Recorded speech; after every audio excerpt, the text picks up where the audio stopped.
A'udzu billahi minasyaitonir rajim. Bismillahirrahmanirrahim. Assalamualaikum warahmatullahi wabarakatuh. Alhamdulillahi rabbil alamin. Wa bihi nasta'inu ala umurid dunya waddin. Allahumma salli ala sayyidina Muhammad wa ala alihi sayyidina Muhammad.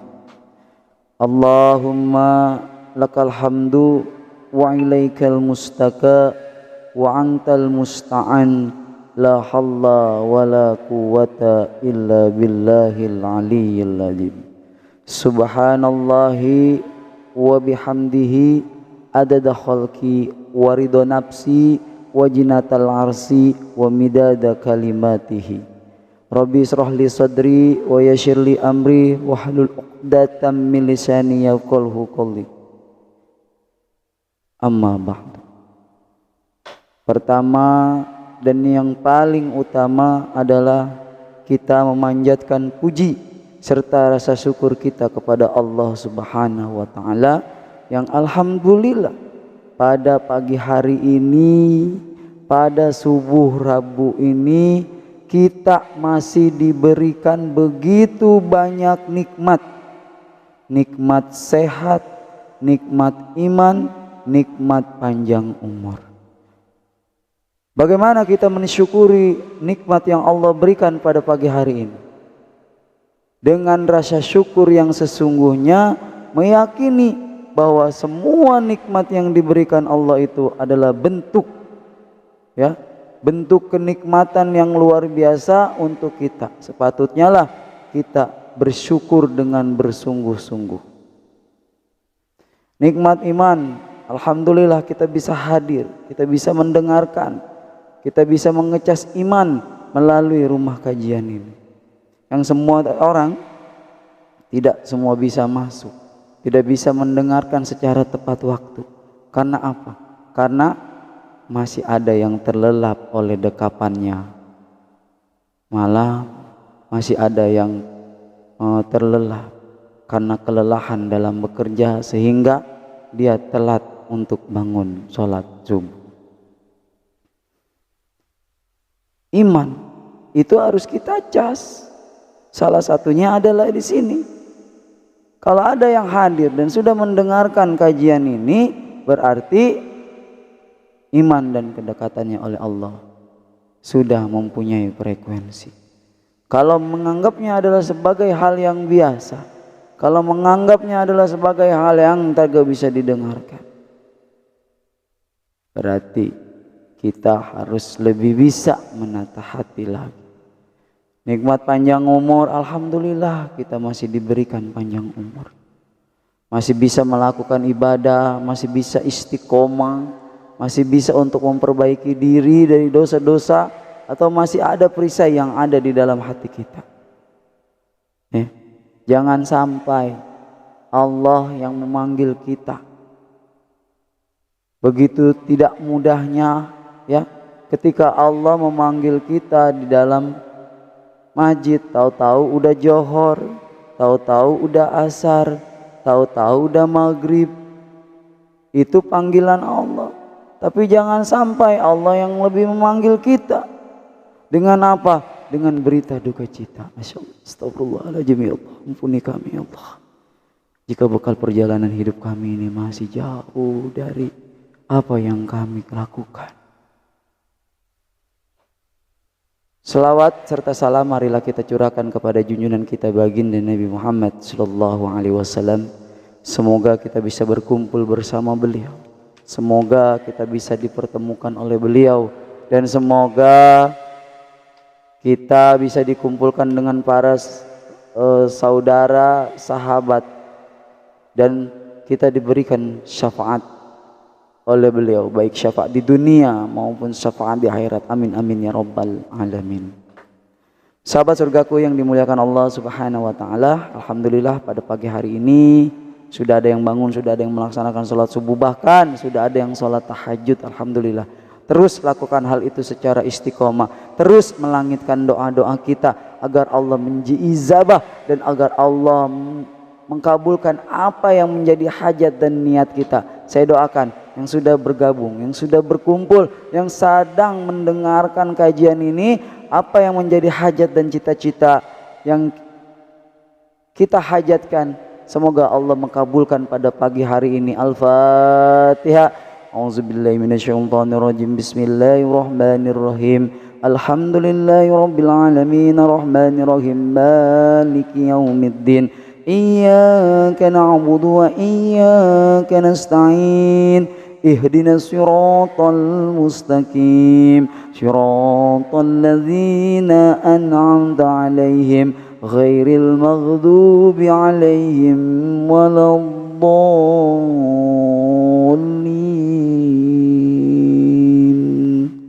Semoga Allah mengabulkan apa yang menjadi hajat kita pada pagi hari ini. Amin. Sahabat surgaku yang dimuliakan Allah Subhanahu wa taala, pada pagi hari ini tema yang kita akan kaji adalah ini part 4 ya, part 4 dari buku yang saya baca, yaitu buku yang berjudul Dahulukan Adab Sebelum Ilmu. Pengarangnya, penulisnya adalah Nasyib Mustafa Al-Ghifari.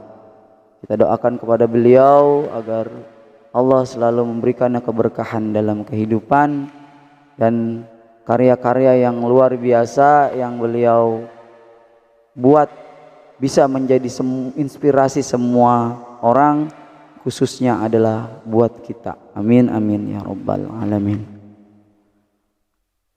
Pada pagi hari ini kita akan membahas 6 adab. 6 adab terhadap diri kita. 6 adab memperlakukan diri kita sendiri. Bagaimana kita tidak memperlakukan diri sendiri? Kadang ketika ada seseorang yang sedang putus asa, malah langsung saja dia membelokkan hatinya bahwa dirinya tidak lagi berguna. Dan berbagai cara dia lakukan untuk menghilangkan nyawa. Bunuh diri, minum minuman yang membuat dia langsung wafat, atau pokoknya banyak. Jangan sampai ketika kita dalam keadaan putus asa memutuskan sesuatu atau menghilangkan nyawa kita hanya satu buah persoalan. Persoalannya sangat rumit yang luar biasa sekali. Ada Allah, kenapa kita nggak yakin sampai hari ini? Kita hanya yakinnya adalah apa? Kemarin kita baru kaji tentang rizki sedikit, kita masih nggak yakin, kita masih khawatir besok makan apa. Kita masih diberikan kekhawatiran yang seperti itu. Bagaimana? Coba, Masya Allah. Mudah-mudahan hati kita terus Allah menghuzamkan kepada kita, meyakini bahwa di hati kita hanya ada Allah Subhanahu wa taala. Amin amin ya rabbal alamin. 6 adab yang kita harus lakukan kepada diri kita sendiri. Kita cek diri kita, apakah benar-benar sudah menjadi manusia yang memang mengikuti jejaknya Rasul.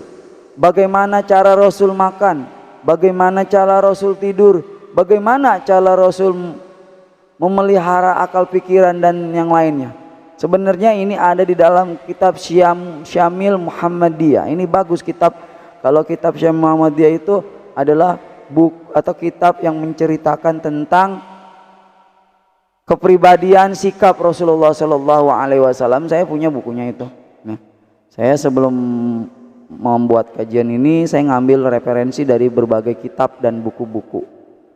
Ya, makanya di dalam buku Dahulukan Adab Sebelum Ilmu ini ada 6. Tapi isinya itu tentang akhlak-akhlak Rasulullah. Ya. Tentang akhlak-akhlak Rasulullah yang memang harusnya kita ikutin. Bagaimana cara hidup sehat Rasulullah, bagaimana cara hidup sehat yang dilakukan Rasulullah. Kita terkadang aduh luar biasa ya. Sekarang nih Masya Allah kita lihat makanan-makanan yang berbahaya sudah beredar di mana-mana. Kita tidak memfilter, kita tidak memilah, kita tidak memilih apa yang ada di situ kita makan. Sahabat surgaku yang dimuliakan Allah Subhanahu wa taala, itu baru adab yang pertama. Adab yang pertama itu memperhatikan kesehatan tubuh, terus dibagi lagi.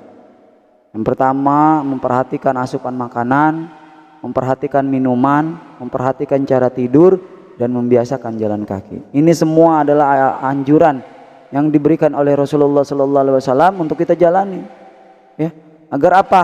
Agar Rasulullah yang dalam selama hidup Rasul itu sakit hanya 2 kali. Kalau kita gimana? Ya, karena pola makan kita, karena pola minuman kita, karena cara tidur kita, bergadang seharian, ya bergadang tahu tidurnya siang dan lain sebagainya. Jaga hati-hati yang bergadang nih ya.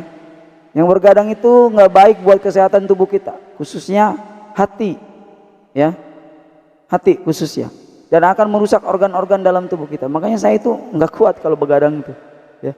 Baru jam 11 atau jam 10 saya udah ngantuk banget itu, ya, ya. Insya Allah nggak kuat itu kalau ini, ya. Makanya nggak pernah saya nimbrung atau apa dengan ini, nggak kuat saya itu, nggak kuat bergadang. Ya, waktu ziarah aja yang kemarin itu, Masya Allah. Tapi Allahu Akbar, itu kehendak Allah. Tapi kalau ziarah itu saya nggak, ya kemarin tuh, Insya Allah nggak ada rasa kantuk sama sekali. Allah berikan nikmat itu pada saya itu, Insya Allah luar biasa, Masya Allah. Sahabat, kalau hari ini nggak selesai kajian ini, berarti kita sambung di Rabu depan ya. Karena kajian tentang 6 adab perilaku memperlakukan diri sendiri ini sangat panjang dan waktu nggak cukup. Ya, sekarang udah jam 6.27, masih banyak yang akan aktivitas. Ada yang bekerja, ada yang mungkin udah berangkat. Kita doakan hati-hati di jalan ya. Selalu berpikiran positif. Kedua aja sampai kedua ya, nanti ketiga, keempat, kelima sampai ke-6 kita sambung ke minggu depan. Yang kedua yaitu memperhatikan kebersihan. Setelah kita memperhatikan kesehatan, diri kita juga harus diperhatikan kebersihannya. Kita pernah nggak ngelihat tempat tinggal yang Rasulullah SAW tinggali? Sederhana, nih rumah beliau. Pengen saya ngebahas kitab ini sebenarnya tentang perilaku sikap Rasulullah, tapi waktunya nggak terbagi-bagi gitu. Ya, banyak kan kita mulai banyak kajian. Ya, nanti ada kajian malam Senin membahas kitab Riyadhus Shalihin. Ya. Kalau di Sabtu pagi kita ngebahas kitab Nasoihul Ibad gitu. Biar kita tahu ya, biar kita tahu. Kalau memang kita ngaji fikih atau lain sebagainya, saya bukan guru ngaji, saya bukan ustadz ya. Saya ini mentor atau kalau dalam bola mah coach mungkin ya. Saya ini sama-sama belajar gitu ya. Kita sama-sama belajar. Ya, saya nggak ingin menggurui ya, nggak ingin menasehati. Tapi kita belajar bareng-bareng di rumah kajian ini. Itu ya. Sampai yang kedua saja, sampai Rasulullah SAW memperhatikan kebersihan. Kalau kita melihat rumahnya Rasul berlantai tanah, berdinding tanah liat, beratap pelapah kurma, hanya memiliki sedikit perabotan. Rasul yang menjadi panutan kita. Bagaimana kalau Rasul berhidup bergelimangan harta dan mewah? Rumahnya ini kudanya dan untanya, enggak, Rasul enggak seperti itu. Kalau kita sih iya ya.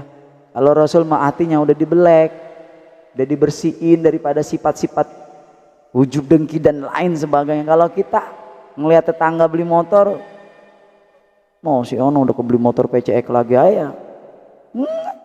Ya. Lihat nih rumahnya Rasul yang menjadi panutan kita, menjadi panutan seluruh umat manusia. Rumahnya berlantai tanah, kita nggak mau berlantai tanah. Mana ada kalau hujan becek kan? Tuh kita dindingnya aja dari tanah liat. Enggak, coba lihat rumah-rumah orang-orang kaya, marmer dindingnya. Insya Allah. Makanya ketika Abu Bakar bertanya, ya Rasulullah, Kenapa sih engkau enggak seperti raja-raja Romawi, raja-raja Persia? Engkau ini seorang nabi, kata salah satu sahabat. Engkau ini seorang nabi, kenapa sih engkau enggak meminta kepada Allah? Jawabannya cuma satu. Bagaimana saya bisa mempertanggungjawabkannya nanti? Engkau maksum ya Rasulullah. Engkau orang yang udah dijamin ya Rasulullah. Justru ini mengajarkan kita untuk kesederhanaan dalam hidup. Tapi apa? Kita gengsi dong rumah, ya. Gengsi dong rumah berlantai tanah. Terus di atapnya berpelapak kurma.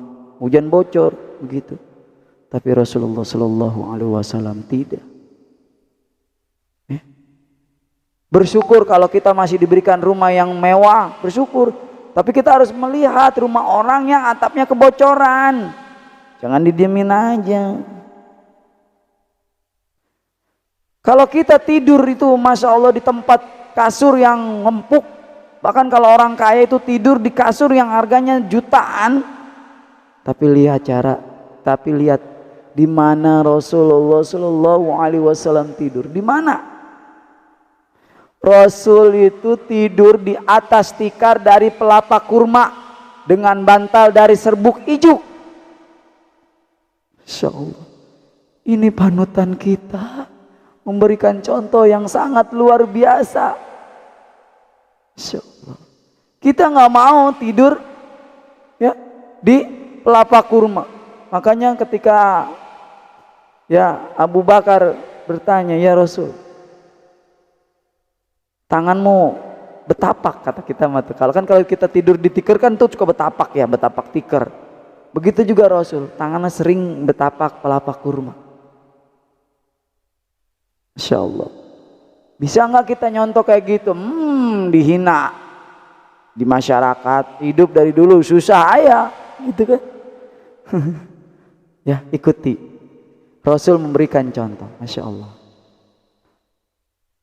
Dari hadis Imam Bukhari dan Muslim, ya, membuat Umar yang melihat sampai menangis, ya, Umar menangis melihat kondisi Rasulullah, melihat rumah dan lingkungan beliau, ya, Rasulullah menangis, Umar bin Khattab menangis